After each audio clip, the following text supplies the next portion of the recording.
The first thing I heard when I opened the door was laughter, soft, unfamiliar, echoing from inside my apartment. Not the TV. Not my son's cartoons. Real laughter. Then came the sound of running water. My heart stopped. I stood frozen in the doorway, grocery bag slipping from my hand, milk spreading across the floor, as one impossible thought hit me again and again: there was a stranger taking a shower in my bathroom. I was a single dad. My life was routine, predictable, quiet. Wake up early, make breakfast, pack lunches, drop my 6-year-old son Adam at school, work all day, come home tired but grateful. There was no space in my life for surprises, especially not beautiful, impossible ones behind a locked bathroom door. My mind raced through fears and explanations, none of them making sense. I slowly walked toward the bathroom, every step heavy, my pulse loud in my ears. Steam slipped out from under the door like a secret trying to escape. Just as I raised my hand to knock, the water stopped, the door opened. She stood there wrapped in a towel, hair dripping, eyes wide with shock that quickly softened into confusion. For a moment, neither of us spoke. The world felt suspended, like it was waiting to see who would breathe first. She wasn't afraid. I wasn't angry. We were both just stunned. Finally, she whispered my name. That was worse. Because strangers don't know your name. I'm sorry, she said quickly, cheeks flushing. This must look insane. That's when Adam ran in from the living room, stopped short, and grinned. Dad! You met her already. My knees nearly gave out. She was Lena. The niece of my elderly neighbor, Mrs. Alvarez, who lived downstairs. A pipe had burst in her apartment while Mrs. Alvarez was in the hospital, and Adam, being the trusting, big-hearted kid he is, had let Lena in after school when she came looking for help. He offered snacks. He offered cartoons. And when she mentioned needing a shower after dealing with flooded pipes all day, he'd said the words that changed everything: "It's okay, my dad helps people." I wanted to scold him. I wanted to panic. Instead, I felt something unfamiliar bloom in my chest, pride mixed with fear, exhaustion mixed with warmth. Lena apologized again and again, but I couldn't find it in me to be upset. Life had already stripped me of so much: my wife to illness, my certainty, my future plans. This strange moment felt less like an intrusion and more like an interruption I didn't know I needed. We sat at the kitchen table later, Adam between us, chattering non-stop.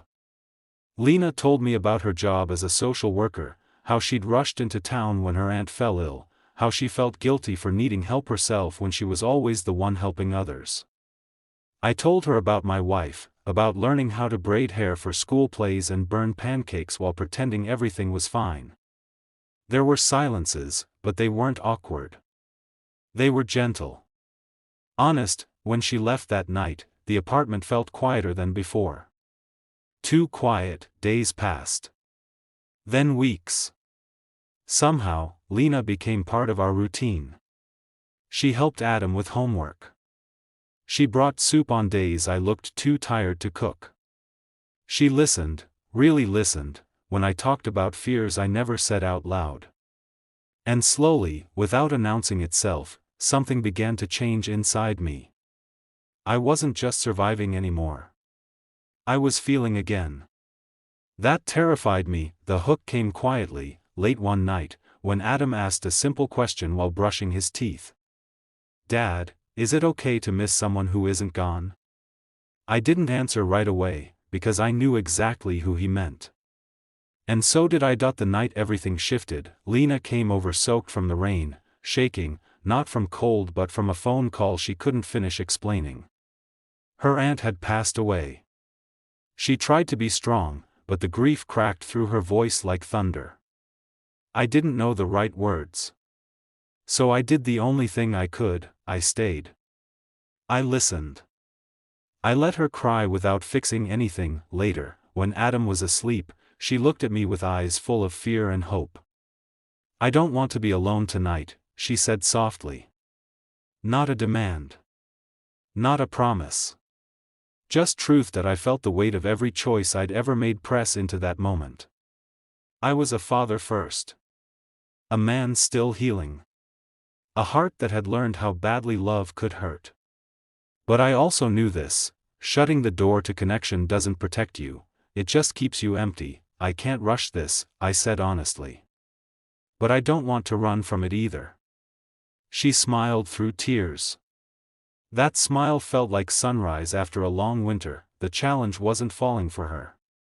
The challenge was believing I deserved happiness again, and letting my son see me choose it. There were doubts. Fear of loss. Nights I woke up convinced the universe would take her too. But Lena stayed. She chose patience. She chose us. Months later, I watched Adam laughing in the yard while Lena helped him plant flowers, flowers my wife once loved. My chest tightened, not with guilt, but with gratitude. Love hadn't replaced what I lost. It had grown around it. That night, I realized something powerful: sometimes healing doesn't arrive gently. Sometimes it knocks, lets itself in, and accidentally uses your shower. And if you're brave enough to stay instead of pushing it away, it can change everything. That I once thought my story ended when I became a single dad. I was wrong. That it was only the beginning. The moment I pushed my front door open, I knew something was wrong, not because of noise, but because of warmth. My apartment was never warm when I came home from work. It was usually quiet, a little lonely, frozen in routine. But that evening, steam curled through the hallway like a living thing, and the faint sound of running water echoed from my bathroom. My breath caught in my throat. I dropped my keys. My heart slammed so hard it hurt. Someone was inside my home, and she was taking a shower. That I stood there, frozen, imagining 100 endings to my life in the next 10 seconds. I was a single dad, exhausted, cautious, painfully careful with everything since my wife died. I didn't bring chaos into my home.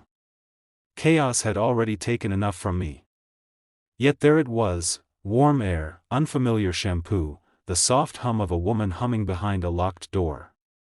I remember thinking, whatever happens next will change everything, and somehow, I was right. That I took one step forward, then another, my pulse roaring in my ears. I thought of my son, Adam. 6 years old. Big heart. Too trusting. The kind of child who believed the world was good even when it wasn't. I whispered his name, panic tightening my chest. Before I could knock, the water shut off. The bathroom door opened slowly, and there she was, wrapped in a towel, hair dripping, eyes wide. Time stalled. She was beautiful, yes, but it wasn't that which shook me. It was the way she looked at me, like she already knew me. "I'm so sorry," she said softly, voice trembling. I didn't know what else to do. Before I could speak, Adam ran down the hallway and hugged my leg. "Dad. You're home. She's nice, right?" Nice, that single word broke the tension and shattered my fear all at once. Her name was Lena. She wasn't a criminal or a threat, just a woman overwhelmed by bad timing and good intentions. She was my downstairs know how to answer that without crying. The real challenge came when fear showed its teeth. I was terrified of loving again. Terrified the truth: love doesn't come when you're ready. It comes when you're honest. That I chose the courage to let love in again.